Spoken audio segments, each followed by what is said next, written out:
Mahashivratri special फराळाचं ताट तयार आहे. आपण हे कसं बनवलं चला बघूया. खानदेशी सुगरण चॅनलमध्ये तुमचं खूप खूप स्वागत आहे. रात्री 2 वाटी साबुदाणे मी भिजत घातले होते. आता आपण 1 वाटी शेंगदाण्याचं कूट त्याच्यामध्ये घालून घेऊया. कमी शेंगदाण्याचं कूट वापरलं आहे. तुम्हाला जर पाहिजे तर तुम्ही जास्तही वापरू शकता. साबुदाणे आपल्याला असे मोकळे मोकळे पाहिजे तेव्हा खिचडी छान येते. आता मी ते पूर्ण साबुदाणे मध्ये कूट आहे व्यवस्थित कालून घेतलेला आहे. तुम्ही बघू शकता. ही साबुदाण्याची खिचडी मी थोडीशी वेगळ्या पद्धतीने बनवणार आहे. आता आपले साबुदाण्यामध्ये व्यवस्थित मिक्स झालेला आहे शेंगदाण्याचं कूट. आता मी या 8-10 हिरव्या मिरच्या चिरून घेतलेल्या आहेत आणि बटाटा एक आहे ना बारीक चिरून घेतलेला आहे. एकदम बारीक बटाटा चिरून घ्यायचा आहे आपल्याला. असे बारीक बारीक बटाट्याचे काप बनवून घ्यायचे आहेत आपल्याला खिचडीसाठी. मी तुम्हाला दाखवते कशा प्रकारे आपल्याला काप बनवायचे. अशा प्रकारे जर काप केले ना तर पटकन ते तळले जातात, म्हणून एवढे मी बारीक चिरलेले आहेत बटाटे. मी गॅसवर कढई गरम करायला ठेवलेली आहे. आपली कढई गरम झालेली तर त्याच्यामध्ये मी आता 2 पळ्या तेल घालून घेते. बटाट्याचे मी काप केलेले आहेत ना, तो कच्चा बटाटा घेतलेला आहे मी, शिजवलेला बटाटा नाही हा. तो तेलात टाकते. साबुदाण्याच्या खिचडीमध्ये हे तळलेले बटाटे खूप छान लागतात. तुम्ही नक्की घालून बघा. खूप सुंदर खिचडीची चव लागते. त्याला आता आपण गोल्डन ब्राऊन होईस्तोपर्यंत तळून घेऊया.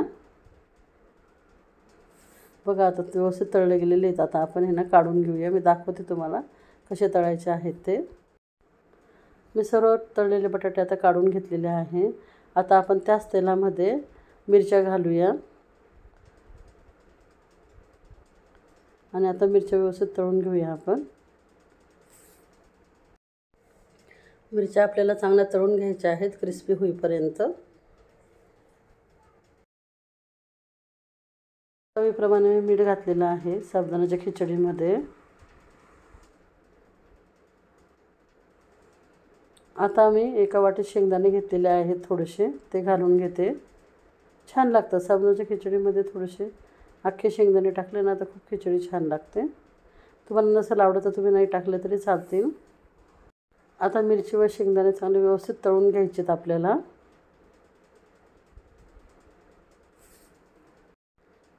आता सतत आपल्याला हलवत राहायचं आहे. बघा शेंगदाणे व्यवस्थित तळले गेलेले, मिरची व शेंगदाणे. आता आपण त्याच्यामध्ये साबुदाणे घालूया व साबुदाणे सतत परतत राहूया. खालून वरून हलक्या हाताने आपल्याला परतायचं आहे. साबुदाण्याची खिचडी चांगली येण्याकरता आपण रात्रीच साबुदाणे भिजत घालायचे, म्हणजे छानपैकी ते भिजून जातं व मोकळे मोकळे होतात. आता गॅसची फ्लेम मी कमी केलेली व सतत आपल्याला हलवत राहायचे आहे साबुदाणे. मी बटाटे तळताना पण थोडंसं मीठ घातलेलं होतं. आपण जे बटाट्याचे काप तळून घेतले होते ना ते आता आपण साबुदाण्यांमध्ये घालून घेऊया.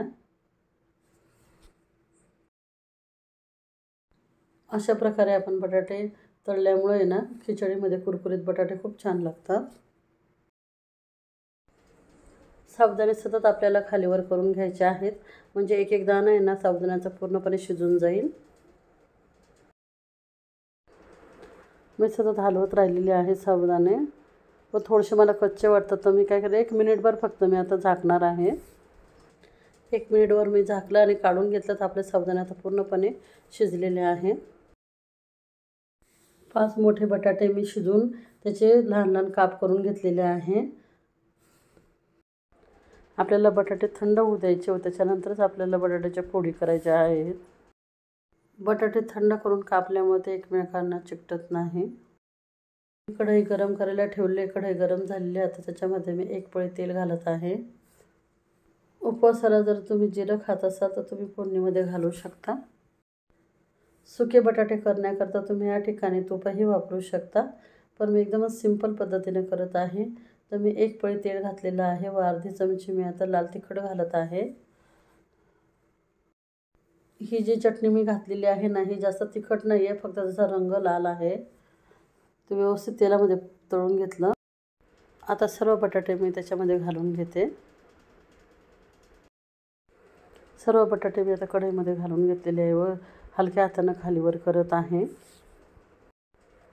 ही बटाट्याची भाजी ही पटकन होते आणि खायलाही छान लागते. मी जे आपलं उपवासाचं ताट आहे ना ते एकाच व्हिडिओमध्ये शेअर करणार होते, पण तो व्हिडिओ खूप मोठा होईल म्हणून मी 2 व्हिडिओमध्ये आता बाकीच्या रेसिपी शेअर करणार आहे. आता मी या बटाट्याच्या भाजीमध्ये चवीप्रमाणे मीठ घालते आणि आता साधारण आपल्याला आता अजून 1 मिनिटभर आपल्याला व्यवस्थित परतून घ्यायचं आहे. मीडियम गॅस ठेवलेला आहे मी. आता आपली बटाट्याची भाजी ही झालेली आहे. तुम्ही बघू शकता व्यवस्थित आता परतली गेलेली आहे बटाट्याची भाजी. आता उपासाची आमटी व शिरा आपण दुसऱ्या व्हिडिओमध्ये बघूया.